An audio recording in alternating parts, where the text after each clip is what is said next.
பார்க்கும்போது எவ்வளோ ஒரு சூப்பராக இருக்குது டேஸ்ட், அந்த அளவுக்கு சூப்பராக இருக்கும் இந்த தக்காளி தயிர் குழம்பு. நீங்கள் மோர் குழம்பு தான் கேள்விப்பட்டிருப்பீங்க, இந்த தக்காளி தயிர் குழம்பு பண்ணி பாருங்கள், டேஸ்ட் அந்த அளவுக்கு சூப்பராக இருக்கும். குழந்தைங்கலேருந்து பெரிய வரைக்கும் ரொம்ப ரொம்ப விரும்பி சாப்பிடுவாங்க, உடம்புக்கு ரொம்ப ரொம்ப நல்லது. இப்போ வாங்க தயிர் குழம்பு எப்படி பண்ணலாம்னு பார்க்கலாம். Hi friends, welcome to Kerala சமையல். கேரளா சமையலில் சூப்பரான ஒரு தக்காளி தயிர் குழம்பு தான் பண்ண போகிறோம். வாங்க எப்படி செய்யலாம்னு பார்க்கலாம். ஃப்ரெண்ட்ஸ், ஒரு பவுலில் 1/4 கப் தயிர் எடுத்திருக்கேன். இதில் 1 டேபிள் ஸ்பூன் உப்பு சேர்த்துக்கோங்க. சேர்த்துட்டு நல்லா தயிரோட நல்லா கலந்து கொடுத்துக்கோங்க. நீங்கள் எடுக்கும்போது நல்லா கெட்டியான தயிராக எடுத்துக்கோங்க, டேஸ்ட் இன்னும் நல்லா சூப்பராக இருக்கும்.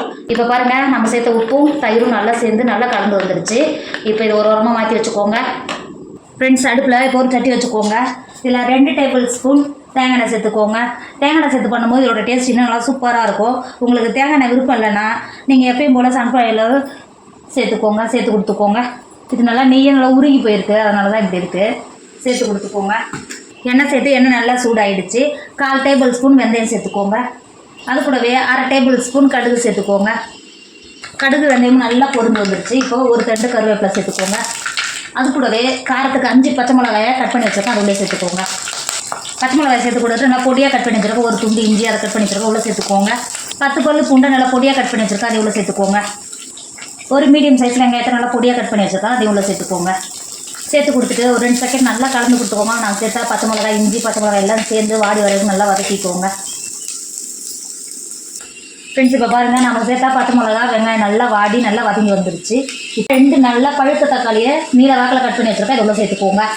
இந்த தயிரோட தக்காளி சேர்க்கும்போது இதோட டேஸ்ட் அந்தளவுக்கு சூப்பராக இருக்கும். சேர்த்து கொடுத்துக்கோங்க. தக்காளி வதங்கிறதுக்கு 1/2 டேபிள் ஸ்பூன் உப்பு சேர்த்துக்கோங்க. நம்ம ஏற்கனவே தயிரில் உப்பு சேர்த்துக்கிறோம். சேர்த்துட்டு தக்காளி நல்லா கலந்து கொடுத்துக்கோங்க. நம்ம சேர்த்த வெங்காயம் பச்சை மிளகாவோட சேர்த்து நல்லா கிண்டி கொடுத்துக்கோங்க.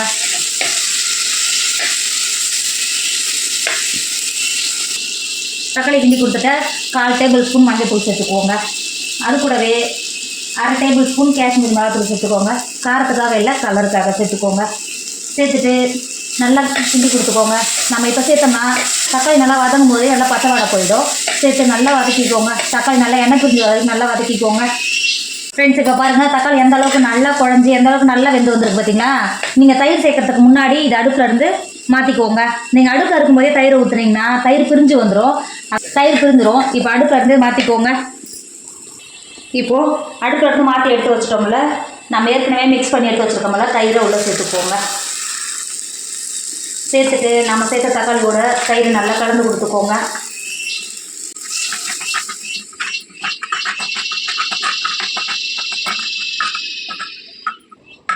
கொடுத்தோடனே எப்படி இருக்கு பார்த்தீங்கன்னா பார்க்க. ஃப்ரெண்ட்ஸ், இப்போது தக்காளி தயிர் குழம்பு சூப்பராக ரெடி ஆகிடுச்சு. இதோட டேஸ்ட் அந்த அளவுக்கு சூப்பராக இருக்கும். சாதம் மட்டும்தான் இருக்குது, குழம்பு எதுவும் கிடையாது. இந்த நேரத்துக்கு என்ன பண்ண, இதை ட்ரை பண்ணுங்கள். டேஸ்ட் அந்த அளவுக்கு சூப்பராக இருக்கும். உடம்புக்கு ரொம்ப ரொம்ப ஹெல்த்து. கண்டிப்பாக நீங்களும் ட்ரை பண்ணுங்கள். என்னோட வீடியோ உங்களுக்கு பிடிச்சிருந்தா உங்கள் ஃப்ரெண்டு உங்கள் ஃபேமிலிக்கு ஷேர் பண்ணுங்கள். மறக்காமல் கேரளா சமையலை சப்ஸ்கிரைப் பண்ணிக்கோங்க. தேங்க்யூ.